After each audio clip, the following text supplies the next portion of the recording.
das crenças que constroem uma amada. Então, vamos começar falando de onde eu sempre começo, né? Quem já me ouviu sabe, a minha introdução é sempre do mesmo ponto, a mente. Então, se a gente entender a mente como este ambiente onde acontecem os pensamentos. Então, se a gente considerar isso, a gente vai entender que quando a gente nasceu, a gente não tinha mente, porque a gente não pensava. E o coração batia, o corpo funcionava, a gente estabelecia contato, sentia coisas, reclamava, chorava, sentia fome. E aos poucos a gente vai construindo este ambiente através da linguagem. Por isso que hoje a gente fica conversando com pessoinhas que habitam nossa mente, né? Porque as pessoas dizem assim, se eu pergunto com quem você conversa o dia inteiro, aí a pessoa responde, comigo mesma. Migo mesma não existe. Migo mesma é unidade, é silêncio. Então a gente passa o dia se relacionando, eu falo com as amigas na mente. Então, essas amigas todas foram construídas ao longo da vida, ao longo das experiências, ao longo do aprendizado, absorvendo nossa cultura, nossa educação, criando, distorcendo questões familiares das nossas relações na escola, nos ambientes que a gente convive. Então, vamos pensar desse ponto. Então, a gente nasceu sem a mente, sem a linguagem, sem o ego, então, e ele foi sendo construído e todo esse material foi sendo armazenado. Então, por que a gente diz que a mente trabalha no tempo? Porque ela pega o que armazenou, trabalha, imagina, constrói e projeta. E imagina o futuro. Então, revive o passado, imagina o futuro. Então, a mente transita no tempo. No aqui e agora, no só por hoje, não tem mente. Então, quando a gente consegue trazer nossa atenção para o momento presente, prestar atenção realmente naquilo que a gente está fazendo, a gente experimenta o silêncio da mente. Então, todo esse material que a mente armazenou não é nosso, não é nossa verdade. Porém, através do que a gente chama de identificação, a gente absorve isso como verdade absoluta e diz, eu sou assim, eu penso assim, eu sinto assim, eu gosto de azul, não gosto de vermelho, eu gosto de amarelo, não gosto de verde, e isso não é verdade, a gente aprendeu essas coisas. Isso existem, né, estudos, muitos estudos referindo isso. Quando você entra numa loja e compra uma roupa, não é você comprando uma roupa, um estilo de roupa, é tudo que você armazenou associando valores, certos e errados, adequados e inadequados, que ficam registrados e fazem com que a gente tome algumas atitudes e tenha algumas escolhas, algumas coisas. Então, esse material todo da mente, ele basicamente é feito de crenças, vamos dizer assim. À medida que a gente vai vivendo, a gente vai criando verdades, a gente vai concluindo coisas. Então, a listinha da mente, básica, que a mente trabalha. Podia, devia, eu queria, tem que, e se, será, então, porque, quando, onde, como. Então, se a gente puder observar, durante o dia, a mente sempre traz dessa forma. Ah, você devia ter feito mais. Ah, podia ter feito mais. Ah, o outro devia ter feito. Não, você tem que fazer melhor, você tem que acordar, você tem que ir. Tem uma sutileza da mente que muitas pessoas percebem, que é o vamos. E aí eu pergunto, vamos quem, criatura, se eu tô sozinha? E a mente chama isso, vamos almoçar, vamos levantar, vamos quem?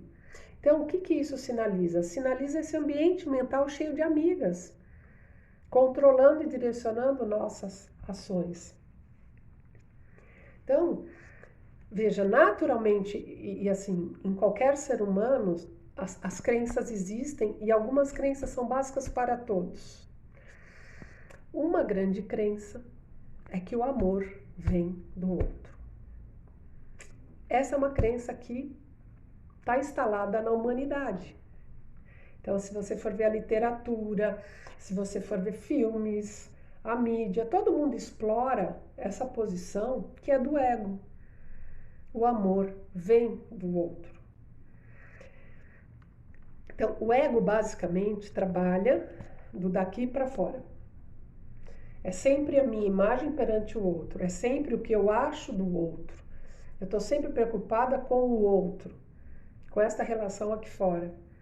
E a consciência, que é um outro departamentozinho da mente, trabalha com o dentro.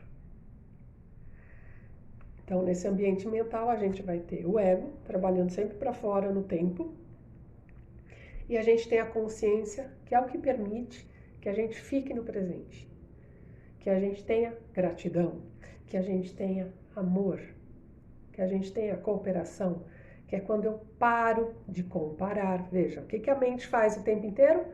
Compara, compete, mede, faz negócios, estabelece, controla. São todas funções do ego.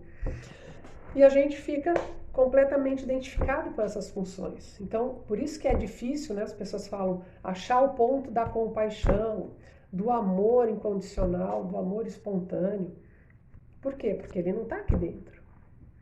E como a gente está muito identificado com esse ir e vir da mente, a gente fica procurando a resposta aqui dentro.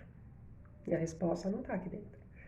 Então, muitas pessoas falam, passa uma vida inteira para depois descobrir o dentro e falar. Hoje mesmo eu estava com uma paciente e ela estava referindo isso, que ela fala, poxa vida, quando eu era criança eu tinha esse lugar, porque ela conseguiu finalmente parar e meditar. E ela fala, eu lembro disso, eu tinha isso, eu estava nesse lugar.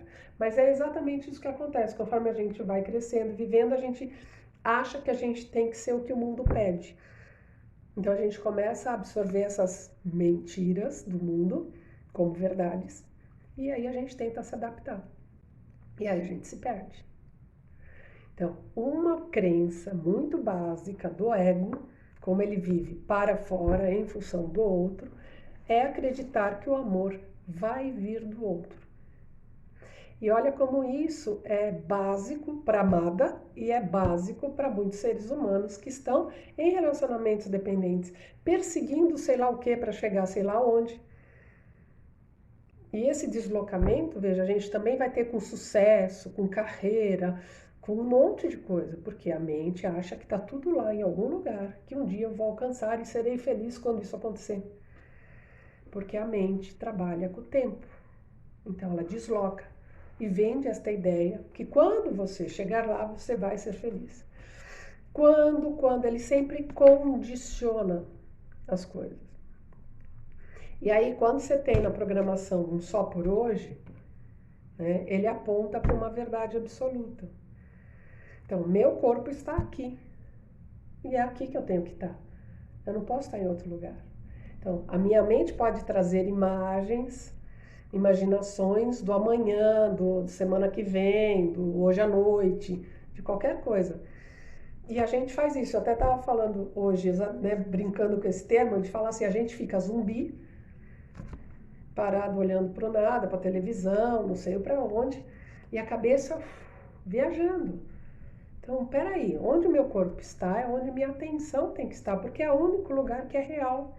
Então, só por hoje ele aponta para uma verdade absoluta. Eu estou aqui agora, eu só posso estar aqui agora. Mas meu ego, cheio de desejos e quereres, e que quer controlar o mundo, a vida e os planetas soltos no espaço, fica criando histórias, deslocando a minha atenção da onde eu estou. Então, é isso que a mente faz o tempo inteiro. Ela desloca a nossa atenção para lugares que não existem. Então, veja, esta crença, o amor vem do outro, persegue, acompanha milhões, bilhões, trilhões de humanos. Porque essa é uma mentira que a mente conta. Então, quando eu acredito que o amor vai vir do outro, o que acontece? Eu vou sair da minha essência, eu vou sair do meu equilíbrio, eu vou sair do meu ponto verdadeiro e vou em busca do outro. E vou tentar me adequar ao outro, agradar ao outro. né? Então, por que que as pessoas, tantas pessoas, ficam presas na síndrome da boazinha? Porque elas acreditam, em primeira instância, que o amor é o que eu vou receber do outro. E aí eu passo a minha vida perseguindo a aprovação e o olhar do outro. Então, aquela coisa que os homens reclamam muito, quando a mulher fica assim, você não me deu atenção, você demorou para responder minha mensagem. Eles se queixam disso. Porque para eles, poxa, eu vou te dar atenção daqui a pouco. Mas a necessidade, o desejo, que eu preciso da atenção do outro para sentir que eu tenho algum valor, predomina na pessoa e ela fica obcecada, fica obsessiva. Ela precisa da atenção do outro, ela precisa da aprovação do outro o tempo inteiro. Mas por que que precisa disso? Porque tem uma crença de base dizendo o amor é o que vem do outro. Então, quanto a gente precisa reconhecer as mentiras e triá-las, colocá-las de lado e reconhecer as verdades. Então, usando os recursos da programação, então eu digo que os lemas são sempre verdades. E eles entram e podem ser usados como navalhas, como espadas. Ela entra e corta. Vive e deixe viver. É uma verdade absoluta. O que eu tenho com a vida do outro? Se o outro faz isso, se o outro faz aquilo, se o outro veste desse jeito, se o outro pensa desse jeito, concorda, discorda, o que importa? Para a mente importa, porque a mente é controladora e vive comparando. Então ela fica caçando história o dia inteiro. A mente se alimenta de conflito. Ela precisa desse material rodando, gerando emoção, e ela está lá, no comando, no controle. Então, quando a gente experimenta a aceitação, existe um calar, existe uma paz e uma serenidade. Por quê? Porque a aceitação é, ok, eu não tenho nada com isso. Então, a gente não embarca nos apelos que a mente insiste em colocar. Que o outro devia, podia. Então, veja quantas coisas a gente tem dentro desse ambiente mental egóico. Exigência, né?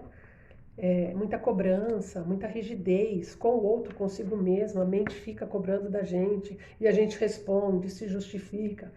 Então, essas dinâmicas valem a pena de serem observadas, porque é onde a gente gasta toda a nossa energia e é onde a gente se perde da gente mesmo.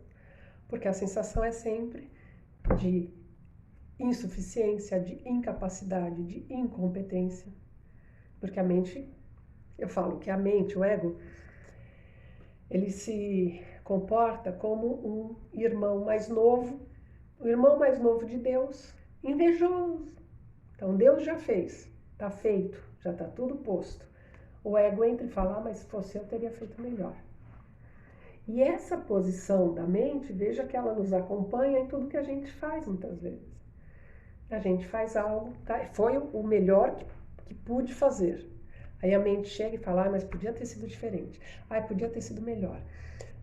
Você sai, encontra pessoas, vai para um almoço, aí volta e fala, mas podia ser melhor, podia... A mente, ela está sempre confrontando a realidade. Por isso que vai gerando tanta carga emocional negativa.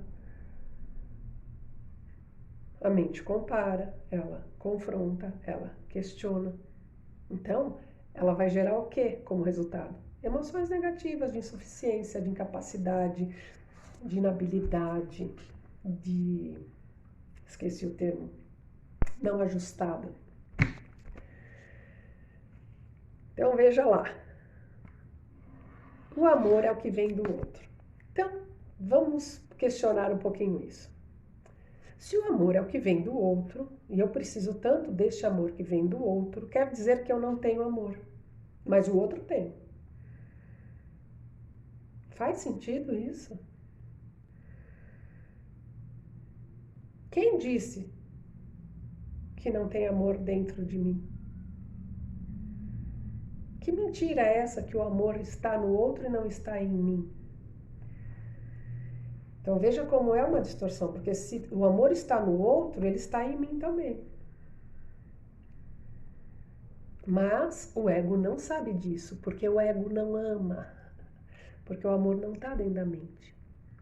O amor está dentro da consciência da gente. Então, se eu estou totalmente identificada com a mente, eu vou ficar acreditando nessas histórias todas que a mente construiu desde a infância, porque essas historinhas começam desde a infância, e eu vou realmente achar que, olha, o amor é o que o outro tem, e eu sou aqui uma besta, que eu não sei o que é amor, e eu preciso do que o outro vai me dar. E eu fico na dependência do outro para respirar. Né? Porque essa sensação de que o outro é o ar que eu respiro, nossa, tão romântico, tão fofo isso. Então, o quanto a gente romantizou, o quanto o mundo romantizou a dependência. É fofo, é lindo falar isso. Não, é uma insanidade. Ninguém pode controlar ninguém, porque somos seres perfeitos, individuais, que podemos trocar, compartilhar, né? Conviver, somar, trocar, ok. Mas nunca há dependência. Isso é uma mentira que foi colocado, que é vendido, né? Quantas coisas, né? Quantas ideias não são vendidas hoje em dia com marketing, com o consumo, com a propaganda, né? Muita manipulação de ideias mentirosas. Então, como assim? O outro tem amor e eu não. Porque veja, quando a gente é criança, então se a gente experimenta uma família X, né, disfuncional, com relações mais agressivas, abusivas, com algum alcoólico na família, enfim. O que vai acontecer?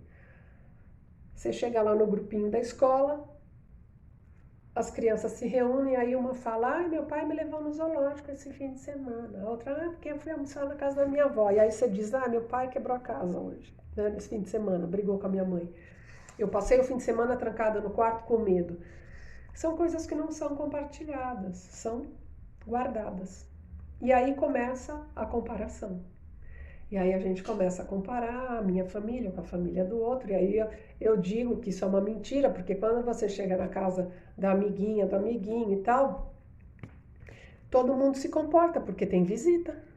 Então você chega, olha aquele ambiente e diz, nossa, eu queria morar aqui. Quantas crianças não pedem até hoje para morar na casa da amiguinha, da prima? Não quero ir para minha casa, eu quero ficar aqui. Por quê? Porque ela está vendo uma família em paz. Doce ilusão. A paz existe até ela sair, porque depois é uma família normal de humanos, todos neuróticos, que vão estar sempre cobrando um do outro, porque todo mundo está identificado com o ego, então o ego quer que o outro me agrade, faça aquilo que eu quero, as disputas de poder. Então a gente vai armazenando essas referências distorcidas. Então são crenças que vão alimentando esse ambiente mental e que se a gente não para questionar, a gente acredita que é verdade. Que realmente a família da minha amiguinha era super legal e que a minha que era uma porcaria. Então eu não mereço. Então o que será que aconteceu? Por que Deus não olha por mim? Né? Quantas pessoas trazem isso da infância, dizendo, Deus esqueceu de mim, olha que vida porcaria que eu tive. E a vida de todo mundo é muito boa. Então são mentiras que vão sendo acumuladas na mente, e a mente imaginativa, fantasiosa, vai sempre trabalhar com um personagem que é essa do Salvador. Alguém que vai vir me salvar. Alguém que vai me dar tudo que eu não tive. E sempre vem de fora. E isso existe, né? Eu fui funcionária pública, então, né, falo desse ambiente e o quanto o próprio serviço público as pessoas interpretam desta forma. Uma vez que eu passei no concurso, agora acabou. Estou aqui, eu nem preciso me esforçar muito, porque eu já estou aqui, eu já sou merecedora e aí o Estado, a Prefeitura, né, seja quem for, tem a obrigação de me nutrir. Muitos funcionários ficam nessa posição. Então, são o quê? São crenças da nossa estrutura, que é igual em todo mundo. Eu falo, em qualquer lugar do planeta, a estrutura é igual, o que muda é a decoração. Né? Porque a decoração tem lá suas características próprias da cultura e tal. Mas a estrutura é igual em todo mundo. Então, todo mundo vai ter um lugar da autopiedade, todo mundo vai ter um lugar do príncipe cantado, de alguém que vai me salvar. E veja, os homens também têm essa fantasia da mulher que vai vir para minha vida e todo mundo tem. E o legal é perceber que é fantasia. Tá tudo certo pensar essas coisas. Está tudo bem ver a mente criar histórias. O importante é perceber que são somente histórias. E o que é de verdade uma relação pautada na realidade. E o que é a vida de verdade. Porque como a crença, né, vamos pensar assim, desde criança a pessoa vai criando um julgamento da realidade como algo muito ruim, ela não para olhar com os próprios olhos. Ela vai acumulando essas interpretações e fica com medo da vida. E quantas pessoas não vão para um abuso de droga, para o comer compulsivo, visando o quê? Um prazer, por quê? Porque eu estou interpretando minha vida como muito ruim, como muito desprazerosa, porque a vida do outro é boa, a minha é ruim. O emprego do outro é bom, o meu emprego é ruim. Tudo é ruim na minha vida. Então, essa somatória de crenças, elas vão determinando comportamentos. E a gente acredita nessa ladainha mental, nessa falação mental. Então, quando tem lá um terceiro passo que diz, eu entrego a minha vida e a minha vontade, o que está sinalizando? Onde está a nossa vontade? Essa vontade. Esse monte de desejos, esse monte de fantasias a respeito de como a minha vida deveria ser. Então eu brinco e falo assim, o planeta está aí há bilhões de anos. Aí a gente cai de paraquedas aqui, século XXI, então, e eu vou saber como que o mundo tem que ser? É muita arrogância do ego. Então o ego é este irmão mais novo de Deus, muito invejoso, que acha que sabe de tudo. Não fez nada, chegou aqui agora e quer ir na janelinha. Aí a mente de vocês vai dizer, poxa, assim, como assim eu não vou poder querer nada nunca? Lógico que a gente pode querer aquilo que está ao nosso alcance. Então, se eu chego lá na minha cozinha agora, quando eu sair daqui, eu vou chegar lá e eu vou ver o que tem para jantar. E eu vou ter que jantar o que tem aqui. Não adianta ficar sonhando. Ai, gostaria de... Tá bom, posso até pedir. Mas, do contrário, é isso. Então, as nossas escolhas, os nossos quereres, eles têm que estar pautados naquilo que eu tenho. E aí, se eu aceito isso que tenho, nada me falta.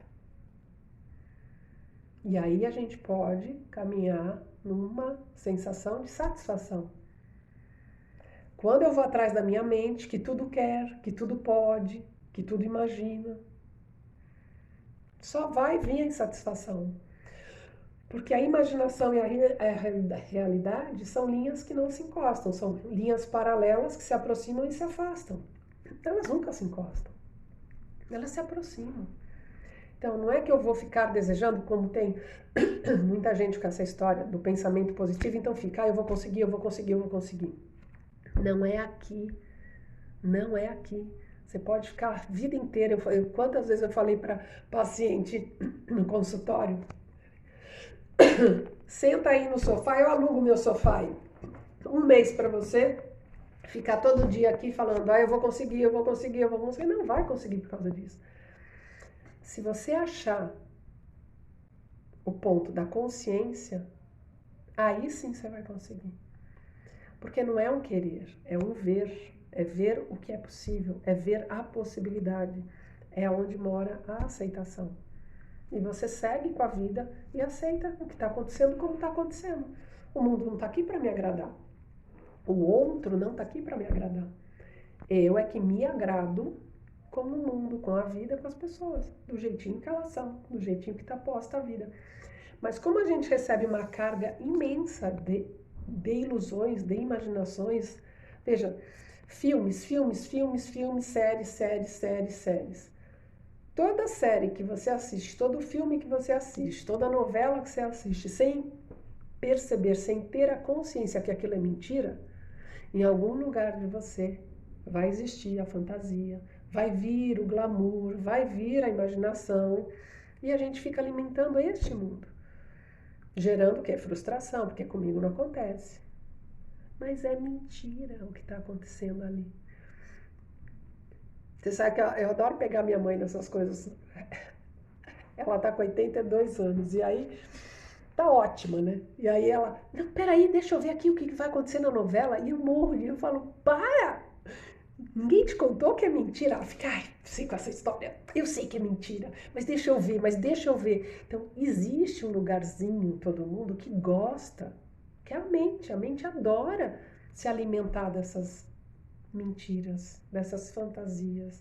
Torce por personagem, né? Quando vocês se verem torcendo por personagens em filmes, em séries, para um pouquinho e fala, ei, ok, mas é mentira. Por quê? Porque é importante perceber que a gente se envolve, mas a gente tem que voltar. Tem que voltar para o lugar da realidade. Porque senão, frustração, sofrimento, ressentimento, baixa estima, né? Então, veja, o mundo ensina a gente a viver identificado com o ego, daqui para fora.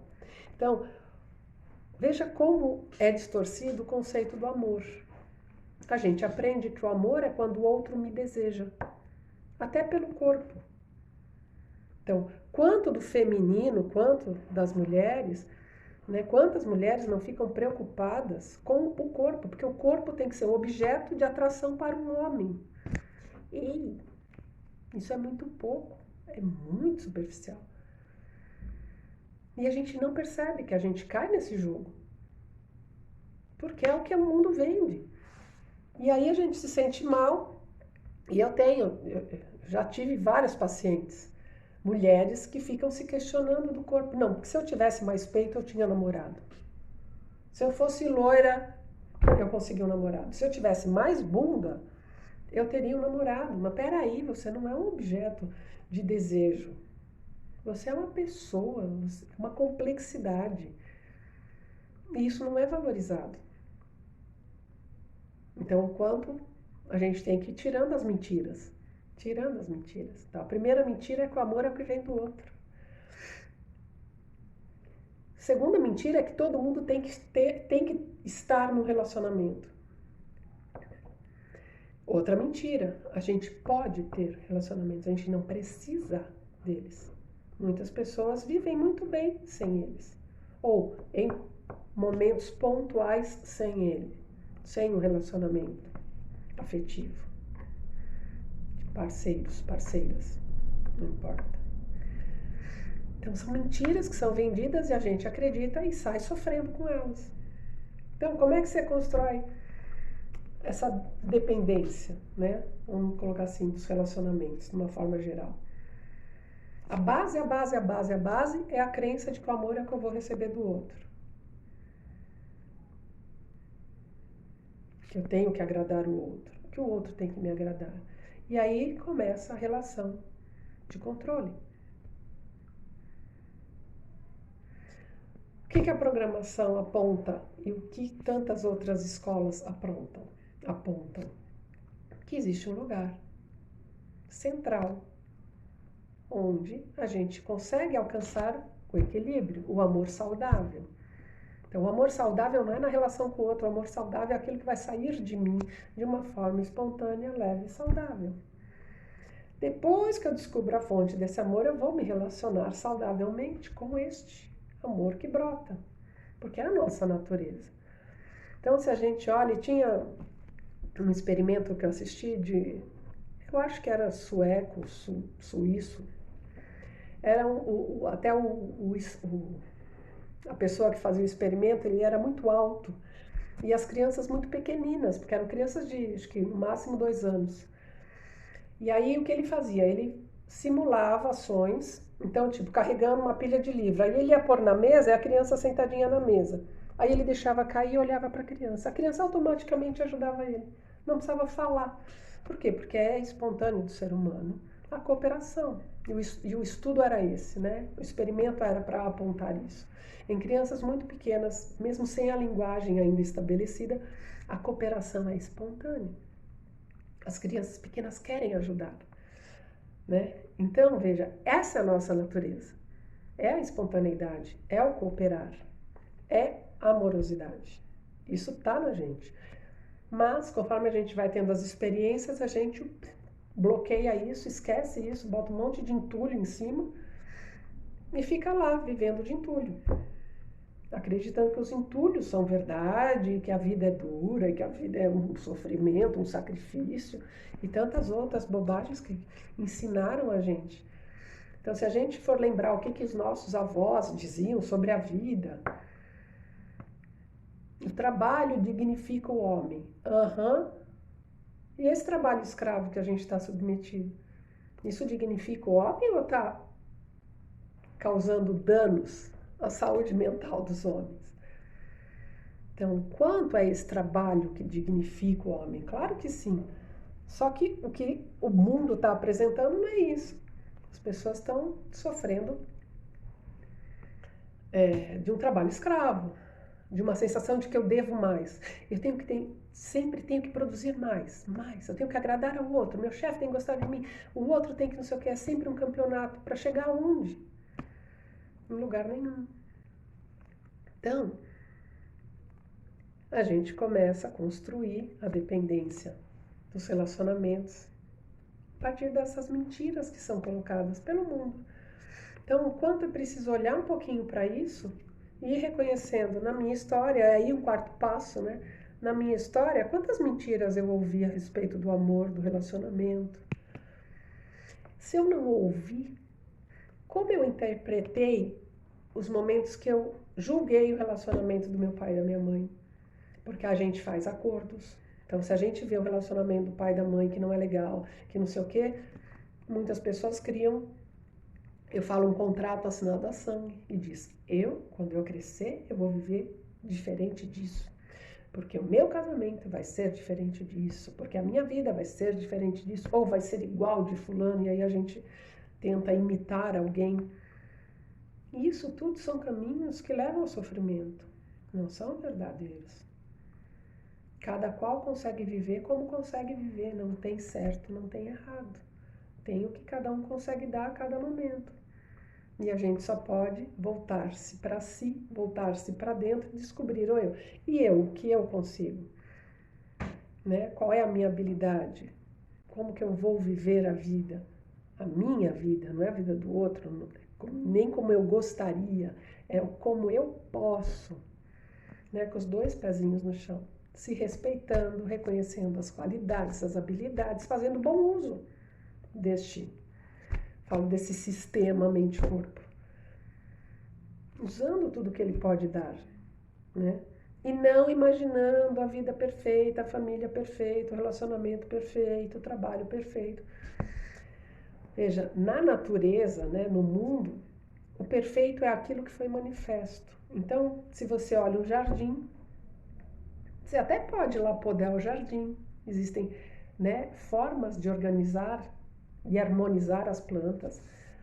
Mas se você olha para elas não são perfeitas no sentido milimétrico, todas iguais. Veja, uma roseira não tem todas as rosas iguais. E a beleza está nisso. Então, a beleza está naquilo que se manifesta. Como se manifesta.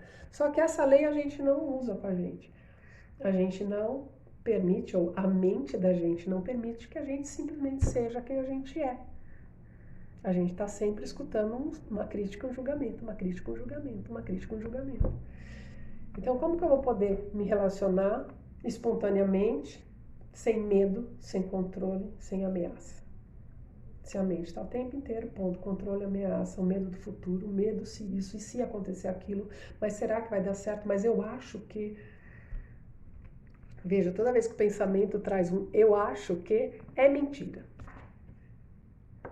Se eu achei, não é meu. Devolve para a mente. Então, a mente traz esse eu acho. Se você achou, devolve, não é seu. Porque não é mesmo, é uma imaginação. Não tem nada a ver com o que eu verdadeiramente estou vivendo a cada momento. Só por hoje, sem passado, sem futuro. Esse é o apontamento. Só por hoje é o único lugar que é verdadeiro, porque é onde estou. Meu corpo está aqui, é onde eu tenho que estar, é onde minha consciência tem que estar. E o que estiver acontecendo é o que eu tenho que viver. Então, veja, tudo é muito simples, né? Mas a mente diz, não pode ser tão simples assim, porque eu queria, porque podia, por quê, e aí a gente se perde de novo em imaginações.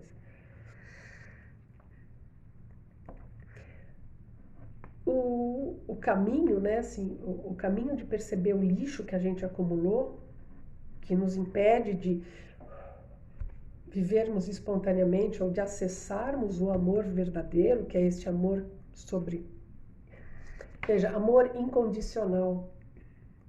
O que é o amor incondicional? Ele não prevê condição alguma, ele simplesmente, você acorda, faz seu café, tem amor, faz o café com amor. Cadê o amor? Tá andando na rua, observa uma brisa que bate, uma árvore, uma planta, uma pessoa, uma gargalhada que você ouve. Faça isso amorosamente, use os sentidos amorosamente. É isso que é amor incondicional. Não é a distorção que a mente criou, que amor incondicional é quando eu estou com alguém e eu aguento tudo que este alguém venha a fazer comigo. Porque muitas pessoas vão para esse lugar. Não, eu amo o outro incondicionalmente. Claro, o outro pisa na sua cabeça, chuta você, faz o que quer e você, isso é amor. Isso não é amor. Cadê o amor por si mesmo? Então, se eu estou presa na crença de que o amor é o que vem do outro, eu não sei o que é amor próprio. Porque eu acho, né, eu fico na crença de que o amor próprio eu só vou descobrir quando o outro me der uma quantidade de amor que me supra e que sobre e que aí eu vou saber o que é amor próprio. Não, amor próprio não é nem... Veja, existe uma distorção mais sutil ainda do que é o amor próprio. Tem pessoas que dizem que o amor próprio é eu ter um corpo perfeito, uma roupa perfeita, uma maquiagem perfeita e que isso é amor próprio. Isso não é amor próprio, isso é o ego preocupado com a imagem que ele está criando para o outro. Amor próprio é só um estado de aceitação, de não questionamento, de não confrontar aquilo que já está estabelecido. Você já nasceu, você já é o que é, você já está funcionando, está tudo certo, 2 pernas, 2 braços, e se tiver uma perna, se tiver um braço também não é problema, né? Porque a gente não se resume a um corpo. Então, o amor próprio é olhar para isso e fazer bom uso disso, sem questionar. Pode melhorar? Lógico que pode. O jardineiro também pode podar o jardim, tirar as ervas daninhas, organizar e harmonizar. A gente também pode fazer isso conosco. Mas não é isso que é amor próprio.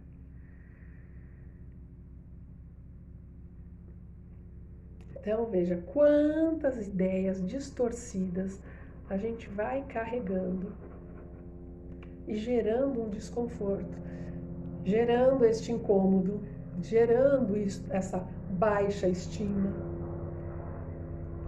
gerando necessidades de perguntar para o outro. Veja, isso é muito comum nos grupos, né, nas amigas. Nossa, tô bem. Nossa, essa roupa ficou boa. Pelo amor, mas por que você precisa do outro para definir isso? Você define pronto. Se não tá bom para o outro, problema do outro, tem que estar bom para você. Você não existe para agradar o outro. Então, o quanto a gente fica tentando se adaptar ao coletivo, né?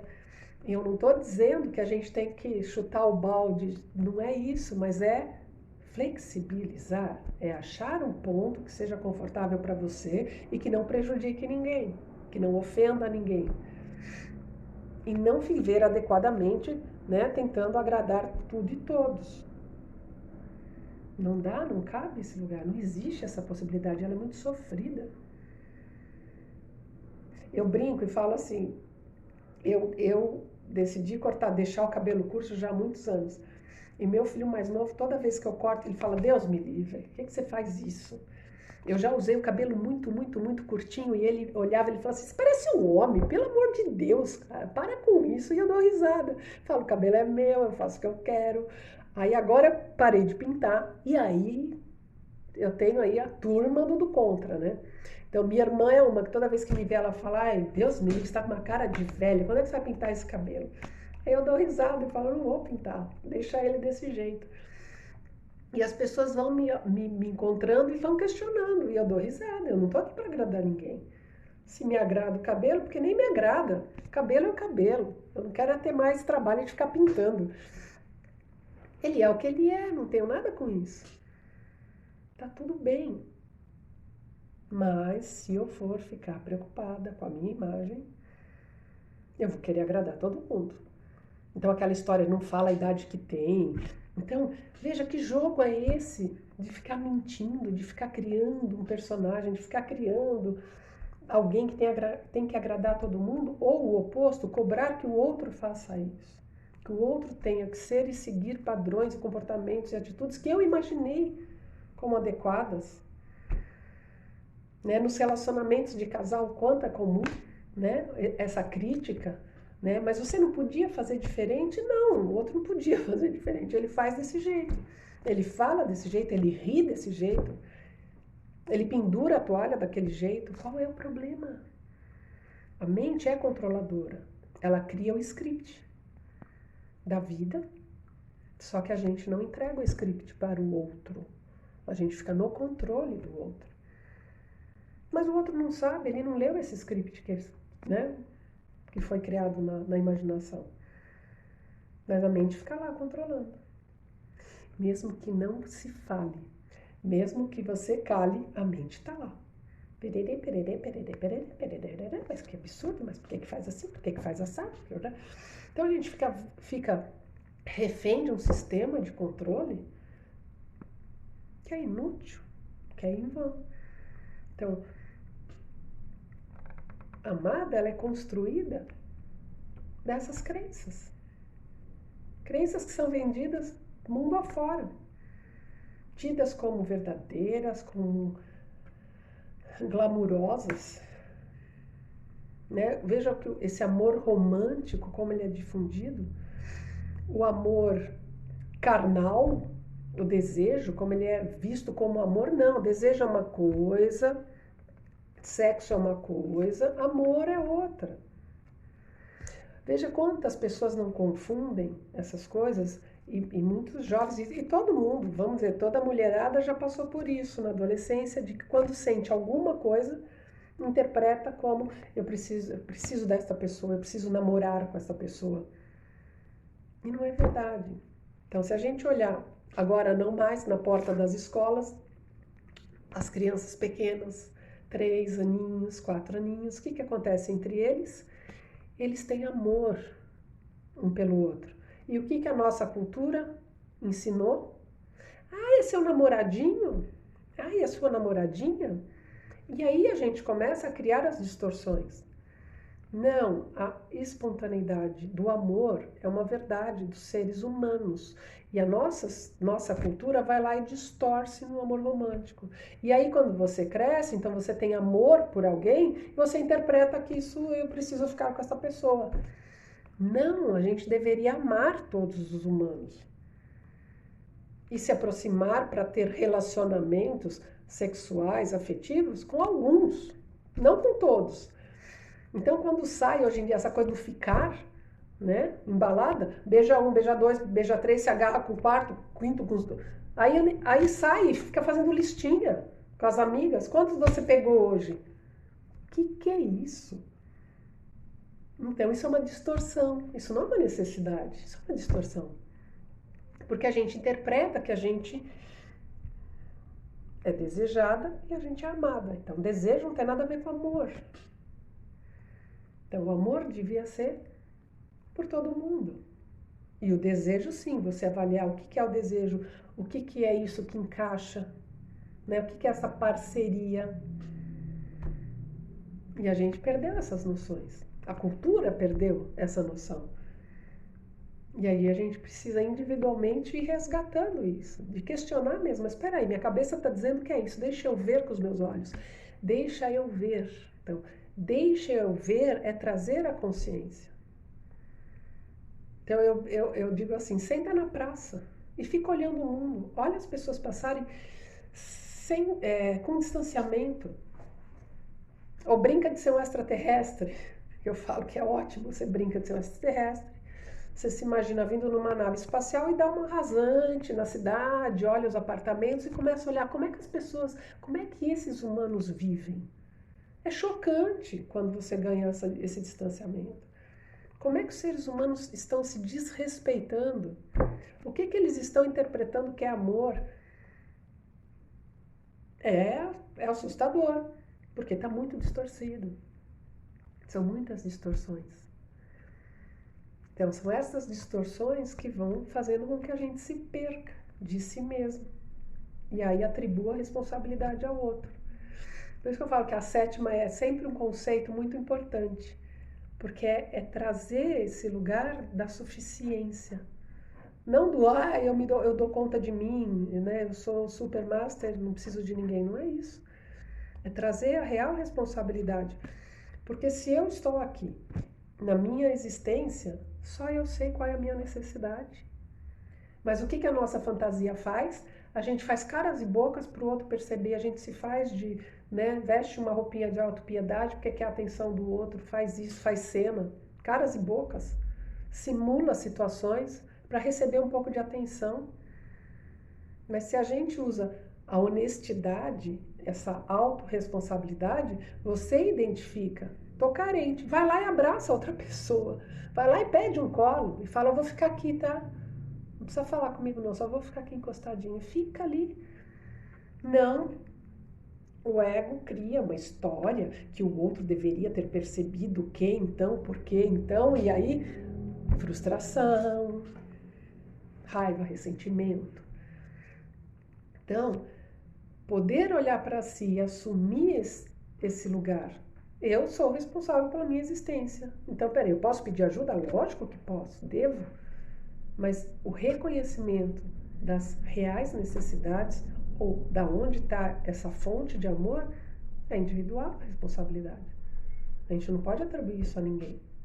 Mas como o ser humano é um bichinho dependente, que demora para andar, demora para falar, precisa ser alimentado, nutrido por alguém, a gente fica nesse papel e a gente segue uma vida inteira nesse lugar, esperando o outro vir. Então, o que é esse lugar do passar a ser adulto? Né? Passar a ser adulto é quando eu consigo olhar o outro, olhar principalmente o pai e a mãe de igual para igual. De igual para igual, sem os papéis. Somos apenas seres humanos experimentando essa vida aqui. Sair dessa historinha do eu sou filha de, então, porque meu pai, porque minha mãe, por quê, nada. Só por hoje, sem passado, sem futuro, o que eu posso viver a cada momento. Sem criar condições para, né? Porque o ego vai criando, exigindo e condicionando como tudo deveria acontecer. Observem o que vocês pensam quando acordam. Secretária executiva, encosta do seu lado e começa, porque hoje você tem que, porque hoje tem que acontecer, porque vai acontecer assim, porque quando você chegar vai ser assim. E a mente nos cega. Então, parar e falar, deixa eu ver com os meus próprios olhos, tira a mente da frente, não acredita em tudo que a tua mente está dizendo e para um pouquinho, abre uma frestinha assim e dá uma espiada na vida, no mundo, no que de verdade é a vida. Porque isso que venderam pra gente que é a vida é uma roubada. Só gera frustração, raiva, ressentimento, dependência, julgamento, crítica. E a gente fica perdido nesse bolo. E sempre buscando algo de fora para aquietar este dentro. Então, lógico, aí eu falo só bebendo. Vai beber, fumar, se drogar, porque desliga a mente. Quantas pessoas, né, no comer compulsivo relatam exatamente isso? Quando eu como, cala. Quando eu estou obcecada por alguém, minha cabeça cala. Se a pessoa sai de cena, entra o controle, entra o medo. Então, não dá para viver em função de nada do lado de fora. Em função, a gente vai viver o lado de fora, mas para aproveitar, para trocar, né? Para ter alegria, paz e serenidade. Não para ser um tormento. Então, a crença básica, a primeira é: o amor é o que vem do outro. Eu acho que essa é uma crença que vale uma grande reflexão todos os dias da vida. Como assim? Como assim vem do outro? Como assim vem do outro? Se o outro tem, eu também tenho. Isso é fato, né? Então, é o voltar-se para si e descobrir essa fonte. Então, cadê o amor em mim? Não está dentro da mente. Não adianta tentar controlar os pensamentos negativos, obsessivos, de julgamento, de crítica. A gente vai morrer e eles vão estar desse jeitinho mesmo. Sou eu que saio deles e olho com os meus próprios olhos. Eu abro mão do que a mente diz e vou olhar a vida como o que eu vejo, o que eu percebo. Que é esta individualidade, né? O que esta individualidade reconhece no mundo, na vida, no outro.